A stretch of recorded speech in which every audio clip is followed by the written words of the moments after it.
Hey everyone, and welcome to the Pisgah Podcast. We're back.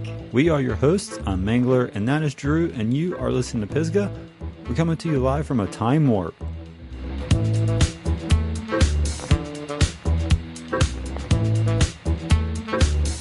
Dude, time and space is a human construct. We've been here all along. So go ahead and grab an ice-cold can of La Croix and change the batteries in your smoke alarms, because we've got some catching up to do. Absolutely. I just cracked open my spicy water of choice right now, which has been the limoncello. And yeah, it has been kind of a slow news time here in Western North Carolina. Not that, it doesn't mean stuff hasn't been going on, but we've just been kind of busy. We got day jobs cranking up. Writing hours are longer now that we have daylight after work. And been to a couple of rock and roll shows now that public gatherings have been opening back up. And also, we've both ended up with sinus infections via some allergies. And if you haven't seen them yet, check out the Downhill Southeast race replay videos. Nico brought me on to produce those this year, which I'm pretty excited about. So yeah, those take up some time, both mentally and physically. But here we are, 2 episodes into the Downhill Southeast race replay. Yeah, you guys should go check them out. Yeah, excellent videos, Mangler. The races are top-notch, too, in every possible way. Is the promoters, the level of talent that shows up for it, how the camaraderie and everybody gets treated there. It's a great series, and I'm proud to be a Southeasterner and have access to them. Well, Drew, it's not like you didn't help out with this past one, so thank you for running some cameras for me. Yeah, happy to help. It's a fun project. But let's dive directly into the news and updates. Spring has sprung. Daylight savings time hours are here, and the cold is mostly behind us. Speaking of daylight savings time hours, the U.S. Senate has unanimously passed a bill that would make daylight savings time permanent in 2023. That means more daylight after work for those with us that have 9-to-5 jobs. Not me. With which to ride without lights.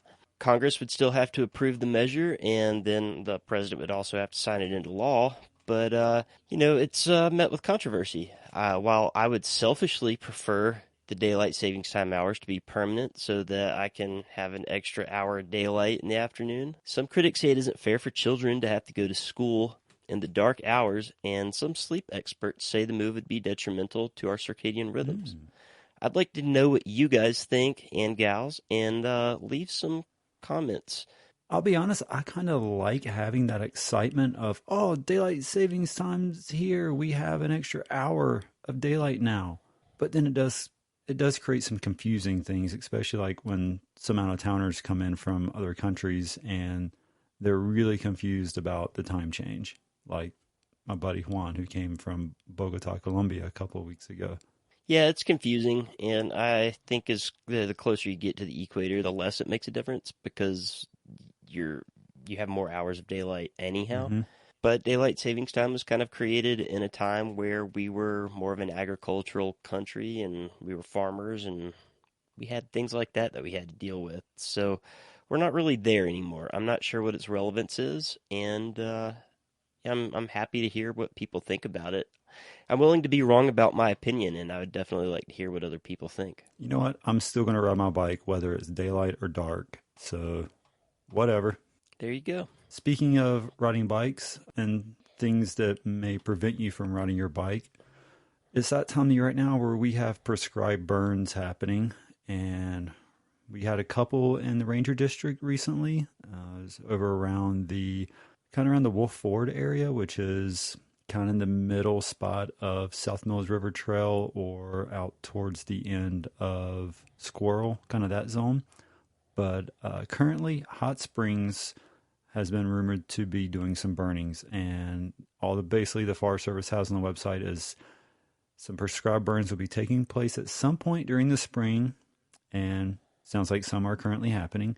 They didn't really give any clear dates, and that's kind of the deal when it comes to prescribed burns. It's one of those depends scenarios. It relies on humidity, wind direction, rain, etc. All that kind of comes into play, and so that's why a lot of times they kind of give last-minute notices, And usually it's a few days out, so you have a little bit of a heads up. But if you're seeing some smoke in the area, based off of the coordinates that the Forest Service provided us, it looks like they will be burning a 15-acre area around the bottom of the Paint Mountain Trail near where it kind of drops down at the river there. A lot of people use that as a climbing trail or a descending trail as well, but that's kind of the zone that they'll be burning in. Well, hey, if you're going to ride, whether it's dark or daylight, I'm going to ride whether it's smoky or the air's clear. Well, you could be doing some firefighter training and like ride with a oxygen tank and face mask and stuff. I've seen weirder, especially out in Hot Springs. Well, hey, you know what? It's downhill season. World Cup #1 in Lourdes, France has set the initial bar with Amaury-Pirion handily winning the men's first round. Our local boy done good, Luca Shaw, placed 5th, less than 2.5 seconds back. That was a great statement by Shaw for the season under his new bike sponsor with Canyon. Camille Blanche took the women's win amongst podium familiars for the top 5. Dude, I don't know if you watched Amaury's GoPro POV of his run, but holy shit, that dude was cooking down that course. It looked like he was cruising down Lower Black. Like just super smooth, just nuking it. Yeah, it's kind of a hometown course for him, so that was definitely a home court advantage for him. I'm sure that's one of his #1 training grounds, and it shows. Yeah. If you've not watched that clip, go pull it up. I think Pink Bike posted it, or you could just find it on YouTube. But it is worth watching that clip because dude is just so fast. Our own regional downhill series has 2 races already in the books. Downhill Southeast Round 1 was at the Charles Training Center in Sequatchie, Tennessee. And Round 2 was just this past weekend at the amazing Windrock Bike Park. These Downhill Southeast races draw a legit World Cup talent. So Round 1 was won by Lucas Shaw for the men's and Shell Peugeot for pro women. And then Round 2 saw pro men from 5-time World Cup overall winner and newbie Tennessee local, Aaron Gwynn. Yep, that's right. And young talent Caitlin Farmer came in for the pro win, just like barely over Shell Peugeot. So it was awesome to see her excitement with getting that win. And, you know, it was cool to see Luca get that first win at TTC, fresh bike, fresh team and all that. And he was super psyched on everything. And honestly, dude, those conditions at TTC were just straight up shit. It was just like mud slop. And that was probably one of the first times that I've ever really seen Luca riding hard on a course. And man, just over some like the gnarliest sections. So that was really awesome to see. And then this past weekend, getting to witness, you know, Aaron Gwynn come ripping through some sections with just like seeing like some of the Cat 1s, Cat 2s, and then Aaron Gwynn come through. It's just like night and day difference. It's crazy. Yeah, there's a big difference between being an excellent bike rider and being a professional bike rider. Oh yeah. And it's there's no blurry lines there. But yeah, everybody here listening should go check out the race coverage at the DHSE YouTube channel. That guy over there, Mangler, he made those videos. Yep. You helped. And the next round of Downhill Southeast will be at Massanutten Resort, and it'll be the last weekend of April and May 1st. Definitely worth following Downhill Southeast on Instagram and YouTube. And we've got a lot more content about to drop on those channels. You know, yeah, the race replay videos are long. First one was like mid 30 minutes, and this most recent one from Windrock was 45 minutes. But that's kind of the direction that Nico and I wanted to go with these. These aren't like the little web edits you watch on your phone. These are the videos that, you know, you want to sit down at home, hang out with your buddies and watch, or have a meal and watch. You know, the World Cup races, they're like 3 hours long, and this is just your more local version of that. Yeah, it's a top-notch production. It's a show. It's not a recap. You get to see the top people that qualifieds runs, the last people coming down, but you also get some good interviews with the people that are racing and with the people that are making it happen behind the scenes too. Yeah. But I'm going to take my flat bill cap off, and we're going to talk about XC now. Okay. World Cup XC gets cranking this weekend in Petrópolis, Brazil. I hope I said that right. But we can also bring the race talk back to Pisgah too. This coming Tuesday kicks off the 13th annual Pisgah stage race. This race has 5 intense stages covering the Pisgah Ranger District with a crash course of all the must-ride trails. I'll classify the stage race as XC, but that hardly describes the elements that this race will exhibit to the participants. Follow along with us for the details as the stage race unfolds next week. I should have a couple of updates throughout the week from some friends of mine that are participating in the race. So follow us on social media for that. And then, beginning this week, is the Canoga Nationals, or the Thursday Night Race League at Canoga, as it is formerly known. And speaking of stage race, I met up with prior King of Pisgah, Nick Bragg, today, and he was talking about getting ready for throwing some heat down on the stage race next week. He was pretty excited to do it, so it'd be cool to see. Dude, maybe we could get him for an interview. I think we could possibly get Nick on the mic. He would be awkward about it, but that's the beauty of Nick.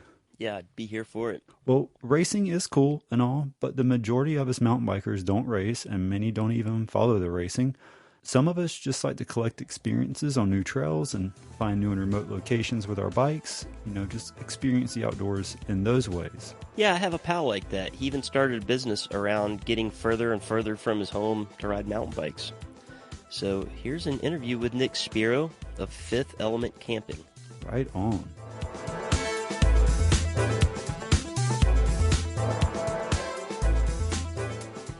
Well, Nick, thanks for having me here in your beautiful and well-organized wood shop to talk about Fifth Element Camping and all sorts of other things. Well, thank you so much for reaching out. Yeah, this is my shop. It is currently organized. I'm all about everything having a home. If it doesn't have a home, I don't want it in my shop. Right, yeah. It's not good to have loose and straggly things hanging around, rolling around. Yeah, I've just worked in every environment, and this is one I almost require.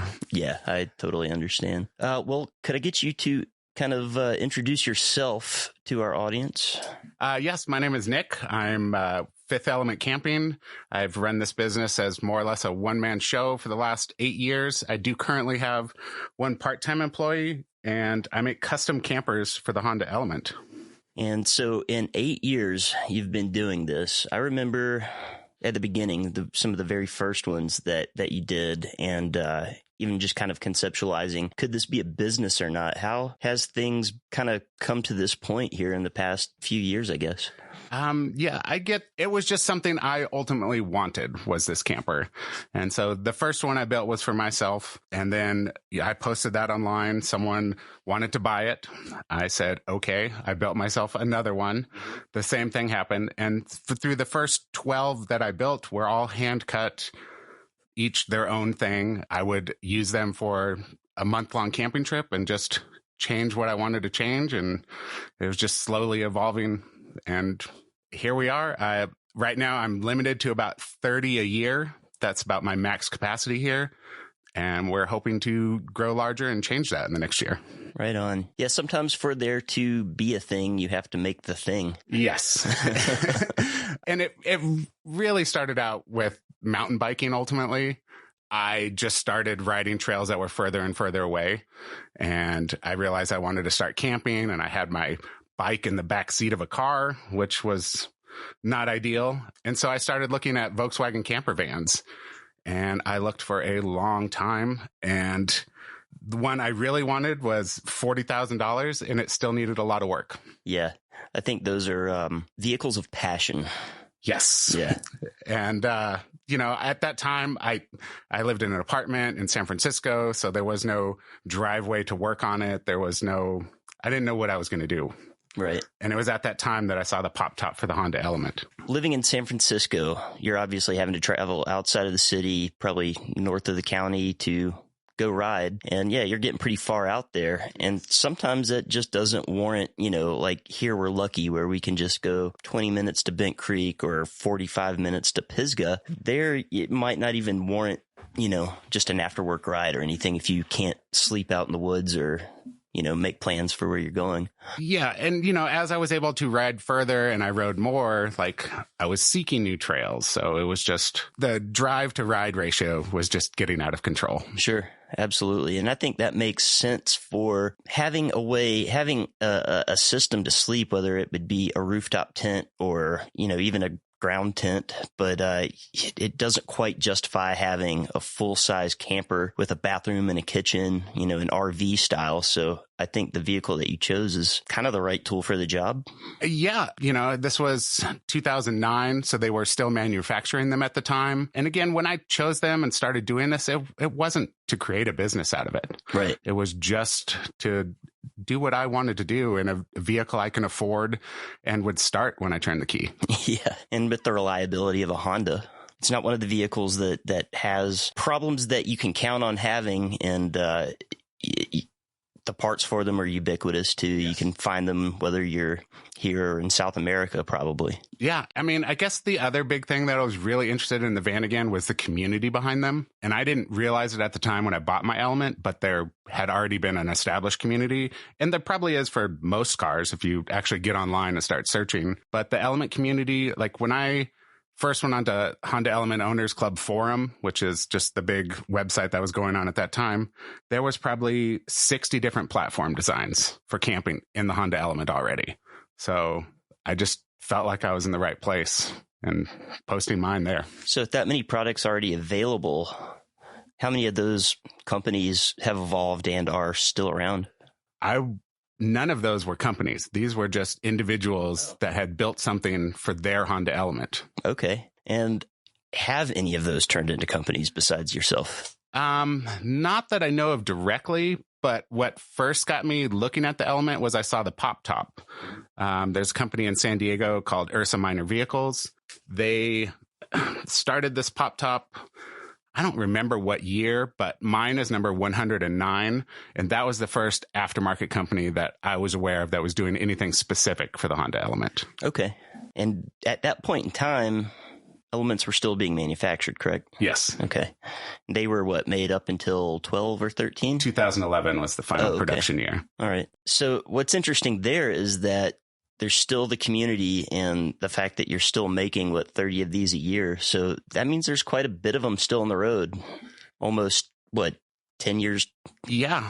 I mean, you can have a 20-year-old Honda Element at this point. Right. This fall, you would have been able to buy a 2003 because they come out the previous year. So yeah, that's wild to me. The only information I've ultimately been able to find is that there was right around 325,000 manufactured. And that's because you can find the manufacturers for each year, how many they made. But I have not been able to find any information on how many have been destroyed or wrecked or that are no longer on the road. But when I originally thought of this as a business, my original goal was 0.5% of all the Honda Elements made, which was around 1,700 of them. Right. I thought that would be amazing if I could ever hit that number. Yeah. You're looking at vehicles that are between 10 and 20 years old at this point. They're still obviously on the road. What does the used market for one look like right now? Is it as bad as some of the other desirable vehicles? I haven't been watching all the vehicles, but Honda Elements are out of control right now. But like everything, it's supply and demand. Mm-hmm. A Honda Element just recently went for $36,000, which is about $10,000 above retail. I've never seen that before. And in fact, this was on Bring a Trailer, and the person that won that auction had bought 2 Elements prior to that. And for those 3 Elements, they spent over $85,000. That's insane. But I've on Bring a Trailer, I've seen some other pretty crazy sales lately, like Mark II Volkswagen GTIs for $45,000. And it's not just the used market, I don't think, because a lot of car manufacturers are reprimanding their dealers for selling so high above invoice. Yeah. And not protecting, recommended values and stuff like that. Sure. And I'm not saying, I know when I posted that sale for $36,000, everyone was like, wow, I'm going to sell my Element. First of all, that was the perfect Element. It had 30,000 miles. It was just perfect condition. Nobody's Element looks like that. Owned by a little old lady that drove it to the grocery store and church on Sunday. Sure. And auctions specifically Bring a Trailer. It's just, there's a lot of ego on that site. It doesn't represent actual value. So I'm not fooling myself. But I think what really also exploded the Element market, it was originally marketed to 20-year-olds with the surf ads and all that stuff. But who at 20 years old can afford a brand new $25,000 car? I know I certainly couldn't. So a lot of older people bought them because it was just practical. And then when they did hit the used market and they were coming out at 10,000 and lower, the original target audience bought them and connected with them. Absolutely. What about other markets where they sold outside of the U.S.? Not that I'm aware of. I don't have information on that. But the largest other collection of Honda elements I've seen is in Russia. As far as I know, every one of them was manufactured in Ohio at the Honda plant, wow. The East Liberty, Ohio plant. There's a few in Japan, and they all have a Made in America badge on them. Did those qualify for JDM protection? I'm honestly not sure. Once they make, if there are a bunch in Japan and they make 25 years old, then you can get them titled in North America. Really? Okay.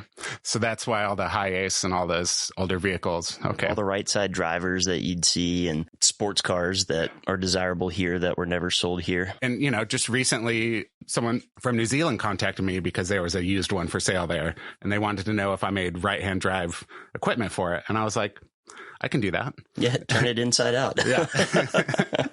Yeah, that's interesting. Yeah, I never really thought about whether the interior, specifically in the rear, would make a difference if it was right side drive or not.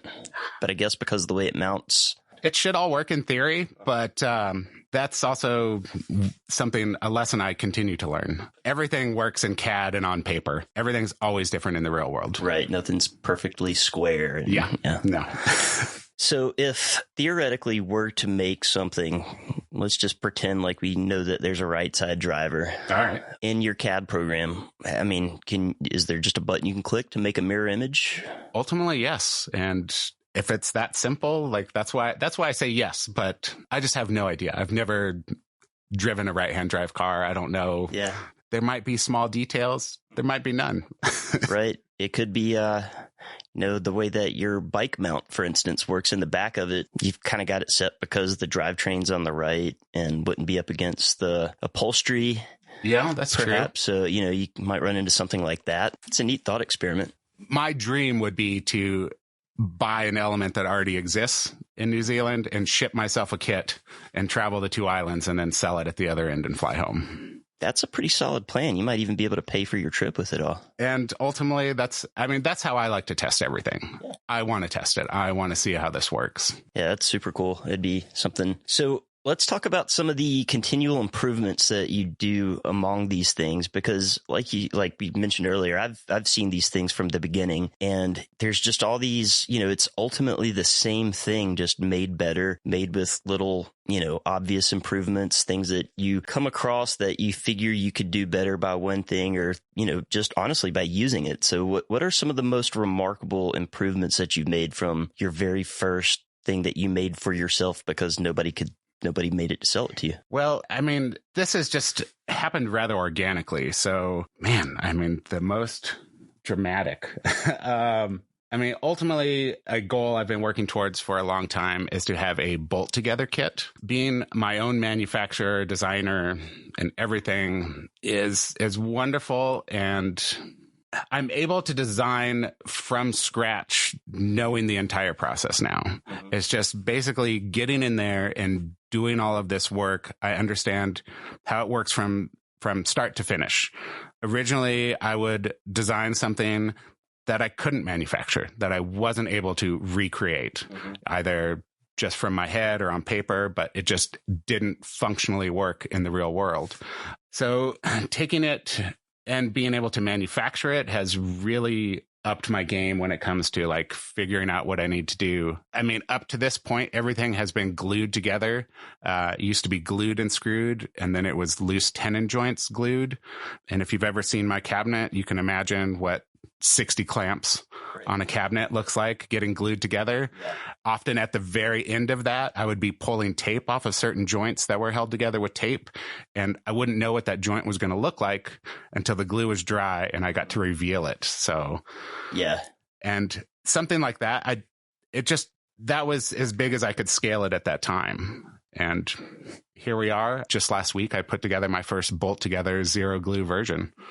And it looks excellent. Thank you. Yeah, it looks, the bolt together parts to me does give it a just kind of an industrial, but also just a very finished look. You've got nice hardware on there. You've got really cool hinges are excellent. And, the woodwork is beautiful. I love the way everything kind of nests together. But having the bolts around the outside of it too, it just, it kind of brings, the wood, the plastic parts, and then the metal parts all together. It certainly has a finished look to it that I really do like. Well, and so much of it just comes down to being able to scale it. Like I mentioned earlier, I'm only able to produce around 30 of these a year, just because it is so time consuming. And in order to ever double those numbers, which is my goal, like I needed to change something about the process. And a year ago, February, I had 3 of my systems damaged in shipping. And when something that's glued together, such as my cabinet, and it's just a 3-sided product, there is no back on the cabinet. If anything on it is damaged, it's lost its structural strength. Ultimately, the shipping company did not cover me in the way I hoped it would cover me, but such is life. And I realize accidents are going to continue to happen. So instead of being mad about it or trying to figure it out, I just had to create a solution for myself. And this bolt together version will not only allow me to flat pack eventually, but if you break a specific part on your cabinet, you can unbolt that part and I can send you a new one and we'll just bolt it right on. Right. And that'll save everybody time. I mean, lost time in shipping, lost time in having to manufacture a whole new part, and even just the wastefulness of all the other stuff being no good anymore. Yes. And, the IKEA method. And, when people hear bolt together, they do think IKEA and flat pack for that matter. And of course I thought IKEA, because I'm looking around at other businesses and who is shipping fully assembled items. Like there's a reason people aren't doing this at scale, because it's like nearly impossible, for the shipping reasons, for the assembly area it requires. But going back to IKEA, this is not a little Allen wrench you're putting this together with. Yeah. This is not the same style of like studs and more importantly than that, it's not particle board. Right. All of my wood is made in the USA. The cores are coming out of Ohio. The veneers are done an hour away in Old Fort, North Carolina. So, I mean, it's ultimately a local product. That's awesome. What about the hardware? The hardware is almost all made in the USA. My hinges are all made in Texas. They are plastic, but that was for a number of reasons. I liked how quiet they were. They just hold up in any type of weather. It's been very difficult to try and manufacture something that sits in a car in Phoenix, Arizona, and in, Maine, because those are just 2 different environments. So you've got humidity and heat. Expansion, contraction. Yes. All those fun things. We even looked at doing edge banding, but I'm not sure how edge banding is going to hold up to a car in 120-degree weather in Vegas. Right. I don't think it'll hold up. Well, how about just, the bumps and jolts of driving a vehicle? I mean, mileage wise, do they develop any kind of play or rattles that you have to adjust out over time or anything like that? I mean, not that I'm aware of. I've had one in my car for, I would say, at least 8 years. And we are using Loctite on the portions that actually attach to the vehicle. But yeah, I mean, a lot of this is just hearing back from my customers. So much of the decisions I've made have been based on customer feedback, because I created the product I want. But, I have a bike rack, for instance, a bike fork mount. About 5% of the people that buy my kit buy that bike fork mount. But my whole system, the door and the cabinet, all of that is about that bike fork mount. Right. So, you made something that you wanted. Yeah. You made something that you needed that wasn't on the market. And I think that's ultimately what the success story here is to me. Were you into woodworking before you started making these?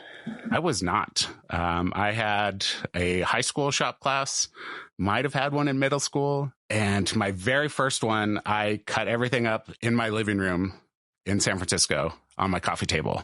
I'm sure the landlord loved it. It was a horrible mess. I wish I hadn't have done it, but it's how I started. That's awesome. What's one feature? What's one little thing on here that you just like probably doesn't mean anything to anybody else, and you can't use the bike mount on this one for your answer here? What's the one thing you're like, yeah, I did that? I've seen other people copy my cabinet. I have seen multiple versions of all of my products actually at this point.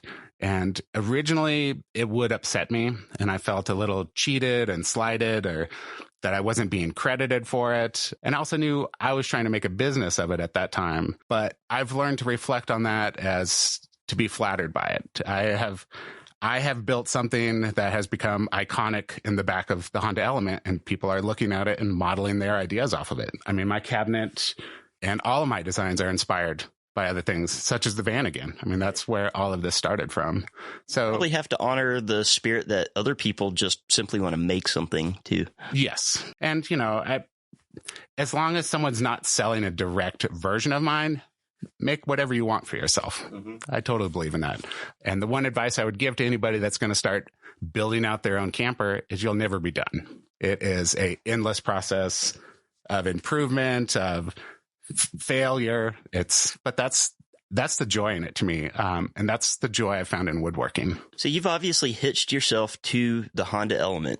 Are there any other vehicles that you're interested in maybe moving this towards, or maybe, ones that you're like, no, I'm never going to touch that?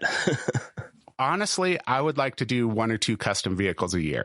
I am not super interested in doing another kit. The Honda Element is a unique beast for that. My system will fit in every model made. A Subaru Outback or the Forester. Those are like some of my number one request vehicles. But Subaru changes that car every 2 years. There's no two that look alike. So to make something with all these different varieties, I know what it took to get to this point, and it was just a labor of love because I wanted it to happen. I do want to do more because I love the design part, but I think there will be one-off vehicles. And I've seen you did some work inside of a van for Max Morgan? Yes. That was actually my first Sprinter van I ever did. And it was an amazing opportunity. I mean, it's just a huge space to be able to work in. Yeah. And I think the internals of those are pretty standardized. I mean, I suppose so, but there's just so many businesses out there converting Sprinter vans right now. Right. I kind of wanted to be just the best at this one thing that I do. Got to respect that. I mean, being able to be so focused on one thing, kind of, for you, it's going to be easy to be the best at making an Element thing, but for you to be the best at making a thing for sprinters, you're really going to have to stand out because of the volume of other options that there are. Yeah. And I mean, with the Sprinter, you just talk, everything is more. It's bigger. It's just more supplies. As you can see, my shop is, it's around 500 square feet right now, which is double my last shop.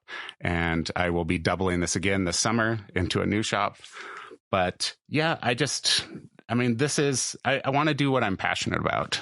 And I'm not passionate to make a kit for a Sprinter, but I'm excited to design another one. Right. So that's my goal. I would love to redo an old Volkswagen at this point. That's probably my next venture, but we'll just see where it takes me. I mean, I didn't think I'd be here today. Yeah. Well, I'm glad that you are. I mean, it's super impressive what you make, and I'm glad that you were able to turn it into a business. Thank you. So I'm going to ask you about something else. I know that you have some background in trail building too. Yes. I bought my first mountain bike at 30 and started riding in Golden Gate Park. And then I expanded all over the Bay Area. And then I got my Honda Element, and, I traveled all around the West, and it was just amazing to me what people were building out there. And I could not wait to just be a part of it. So I did a few volunteer days and, clearing ditches and doing all the hard work, like opened up my eyes as to what it actually took. And, you can have a crew of 14 people on a trail and you're doing maybe a mile you're cleaning up. Right. Like all of a sudden I was like, oh, wow, this is not just going out and digging. This is like a lifelong thing you have to get into. And we left San Francisco to move to Santa Barbara. My wife went to UCSB and we rented a place on 20 acres. And the landlord was kind enough to let me do whatever I wanted on his hillside. And so I just started trail building. That's amazing. And it just was like anything. And it was this very same time that I started the woodworking and the camper builds. So just doing those two things together, I've always worked customer service since I was 15. Being able to see something to completion and be in control of something I was doing the entire time was just new to me and very exciting. And I found the same joy in woodworking that I found in trail building. Like you really just get to create something from nothing. Right. You seem to be a very project oriented person. Like you like it's not just a DIY spirit I'm seeing here. It's just more or less, wanting to learn why things even happen like that. Yeah, I mean, it's all about endless learning, right? I was never one for school. I didn't love homework, but like this, like, I don't know. It's just brought something out in me that makes me want to continue to do it every day. And I think it just really comes down to satisfaction. Like I find satisfaction from problem solving on these things. You know, and in Santa Barbara, like I didn't have any water.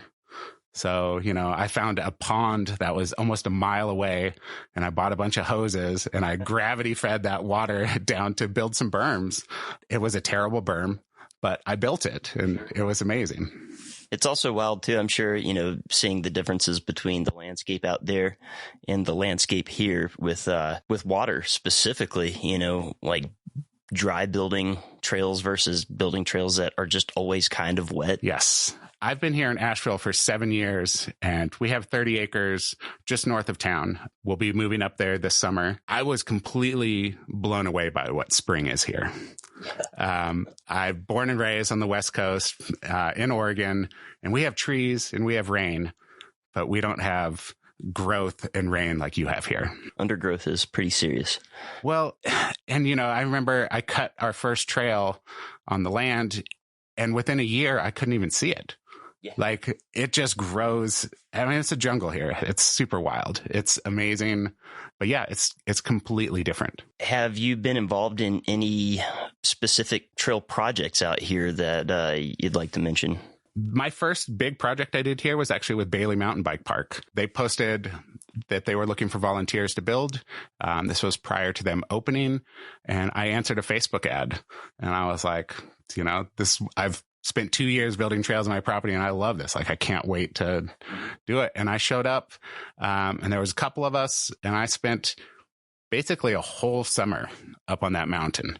And it was probably one of the happiest summers of my life. Like I was exhausted, I was filthy, but it was just amazing. Like it was amazing to be able to be a part of that project. It was amazing what the Millers brought to the area. And it was at that time that I found out that the 30 acres across the street was for sale. And so that's when I ended up buying my property. Unfortunately, Bailey Mountain Bike Park's no longer Bailey Mountain Bike Park. Hopefully something will come of it, but who knows? Yeah. Well, let us know if you meet your new neighbors and they want to let us come right check out those trails that are still probably there. Yeah, I wonder how, I mean, nobody's maintained them for 9 months. Trails go quick. Yeah, sometimes for the better. Yes, that's true. Do you have anything that you wanted to bring up or add to the conversation that we haven't touched on yet? One thing about the Honda Element, again, that I mentioned earlier was the community. That's something that attracts me to it, and it's something that I want to continue to foster. So we sponsor a local event here called Elements on the Dragon. This year will be the 10th anniversary. It's always held on the second Saturday in May. And we had 71 Honda Elements there last year. We expect over 100 this year. We're going to have Honda Pro Jason on site and Eric the Car Guy, if you're familiar with either of these YouTube social media people. It's exciting. It's, again, like I said, I mean, that was what attracted me so much about the van again. And I just want to help bring this to the Element. I'll also be at Getting Gear Fest, April 23rd. That is the Outdoor Gear Builders home show. Oh, and here's another thing that I was going to ask. I just hadn't found the right place to interject it. But as far as external modifications to the Element, aside from obviously you got the E-Folia, some people put rooftop tents on them. Are people doing any kind of suspension upgrades or different tires, performance upgrades of the motors or anything like that? So I'm not super into working on an Element or understanding exactly what's going on when someone lifts one. So just take that with a grain of salt for what I'm about to say. My understanding is any lift kit for the Honda Element is forcing the wheels down. Mm-hmm. It's not actually lifting the body of the car. It puts stress on the CV joints, and lift kits are available from 1 to 3 inches. And it seems like 3 inches is really pushing it on those joints, but then they have subframe drops, which match them. Ultimately, all of it seems like a big pain for 1 to 2 inches of lift. You're putting much heavier, larger tires on it.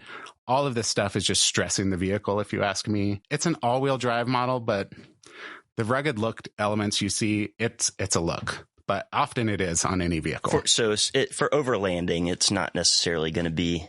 A stock element has 6.9 inches of clearance, and it has no entry, or the entry is terrible. It's got a bumper that hangs out front. Big nose on it. It catches everything.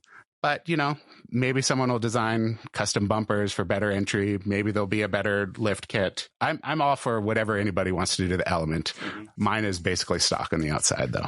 Yeah, totally. I mean, I find that with a lot of people that are enthusiastic about one type of vehicle specifically, they tend to be OEM purists as far as replacement parts and how you treat the vehicle in general. So it makes sense. You're not going to outsmart the engineers who designed it.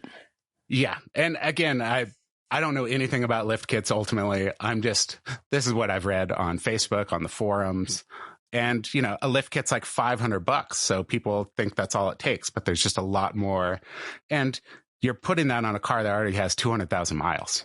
Yeah. So that's the other big got thing. Some other issues to address first. Yes. Right. And I guess, again, touching back on your kit and your components that you put in, what's the weight difference between what you make and the parts that they are replacing? So basically, you pull the two rear seats to put my kit in the car, and we use the original connections in the car to put our kit into the car. Each seat is around 43 pounds. So you're removing almost 90 pounds from the car. And my entire system is just over 100 pounds. Okay. So pretty comparable. You're adding maybe 20 pounds. But it's also a modular system. Like what I have in my car is not the full kit. I keep most of the kit at home. I've got just the bench and the cabinet in my car. Again, everything is just designed for what I want. And I didn't want some heavy thing burning my gas every day. So. Oh, yeah. Definitely not. I mean, they're not the most fuel efficient vehicles that they are in the beginning. No, especially if you want to go over 60. It's hard to make a box shaped vehicle aerodynamic. Yes, that's exactly, but 70 is not slow on the freeway anymore. It's that's like almost standard. So I get it for sure. And as far as other manufacturers that are making other aftermarket components and other things for the element, are there any companies that you want to shout out or any that you kind of appreciate what they're doing? Yeah. Just last summer, I got some swivel seats. These are made by a gentleman in Seattle, Heroes Hot Rods. They make Honda Element swivel seats. So if you have always dreamed of your passenger and driver seat churning around facing backwards, contact Heroes Hot Rods. And because of that product, I have redesigned portions of our kit to be compatible with it, and we will be launching those next month. Oh, that's excellent. That's cool to find a collab like that you can hitch on to. It's good for both businesses. Absolutely. Well, that's pretty much all I have up my sleeve, unless you got anything else.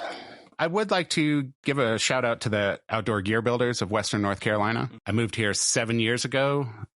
What was it? It was that first spring I was here. I went to their second expo and I didn't really know what was going on. I had a company name and I made a business card and I launched my website the day before that show to hope to make connections when I got there. Yeah. And I don't think I met you that day, but I remember I was excited because I knew Industry 9, I knew Cane Creek, and I knew of Sylvan Sport and Eno. And all of these companies were going to be there. Little did I know that they were all in a network and local manufacturers. So they brought me in. I served on the board for 3 years with them, and just being able to talk to other people running small businesses, it's been an amazing network. And I don't think I'd be where I am today without the outdoor gear builders. Yeah, for sure. It's a great organization. And I think by the time when I came on board with the outdoor gear builders, you were already involved. So I probably did not meet you that day. Probably would have been in the months after that. Right. But you were probably at that expo, maybe at the booth. That's I might have been. It's a blur. Yes. Everything's a blur. That's for sure. Well, good luck. And I hope things, keep progressing. And any other little updates to your system or any news that you have for us, let us know and we'll shout it out on a future episode if we have to. Thank you very much for having me today. Yeah, cool.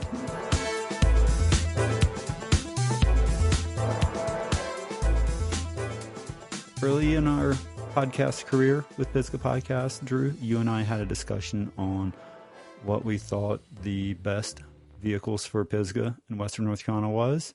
You, being a Toyota Tacoma owner, said you're a Toyota Tacoma. Me, being a Honda Element owner, I said a Honda Element. Still stand by that, but there's definitely pluses and minuses in all those. I've really enjoyed seeing what Nick has done with Fifth Element Camping, and just seeing the development of him doing a DIY project, taking it to market, doing cool stuff like that. And he's even done some other projects with Fifth Element Camping, and also hearing he's got some background in some trail work, promotes the forest and stuff like that. But anything that helps people get out and enjoy doing more of what they love to do is definitely awesome. And yes, the Element is still the best Western North Carolina vehicle there is. And one thing that really impressed me while I was talking to Nick is that he has an unwavering dedication to the Element as the vehicle that he's making his platform for. And at first thought, that doesn't really add up to a lot of people. Doesn't really make sense why you wouldn't diversify. But he backs it up with a really good explanation of he just wants to be the person that's making the best product for the one vehicle that he knows the most about. And, that makes perfect sense. There's thousands and millions of other things that he could be doing, but he's going to be the best at what he does. That's admirable. Find your niche and be the best at it, and you'll be successful. Mm-hmm. Well, so now with those things out of the way, and we've already talked about the smoke and the burns, what does the weather look like? It is looking like to be a very classic Western North Carolina spring over the next 5 days. Weekend looks great. A little chilly, especially in the mornings. Got a couple of mornings hitting below freezing. Definitely going to get below freezing higher up you go. And then going into the first of the week, warming up quite a bit. Highs are going to be up into the 70s. And then might have little showers at the end of next week before next weekend, which should get the trails running in tip-top shape. So, yeah, looks like I'm going to get some bike riding in. I think I have to work Wednesday and Thursday, though. But, yeah, bike riding. Yeah, it's getting to be that time. I'm looking forward to it. We've got daylight. We've got warmth. I've got a mountain full of excuses and other projects to do, but it's time to start really getting serious about springtime riding. Yeah, and more podcast episodes. Yeah, maybe if we get around to it. Yeah. Well, guys, that is a wrap on this week's episode. And as always, you can find us on social media. Just search Pisgah Podcast. And we've got our web store going with all sorts of goodies on there. Shirts, water bottles, koozies, sticker packs, etc. You'll be surprised what shows up in your box sometimes. And you can find that at pisgahpodcast.bigcartel.com. And if you have ever optimized every last centimeter of your vehicle for sleeping and storage, then go ahead and click that subscribe and share with your friends and buy your friends a Listen to Pisgah t-shirt, water bottle, koozie, and other things. Yeah, I remember trying to figure out how to sleep in my 1988 Honda Civic when I was 16. So it's because you were homeless. Not homeless. I just didn't want to go home. Not that home was bad, but home was further like your home. I know. I'm just kidding.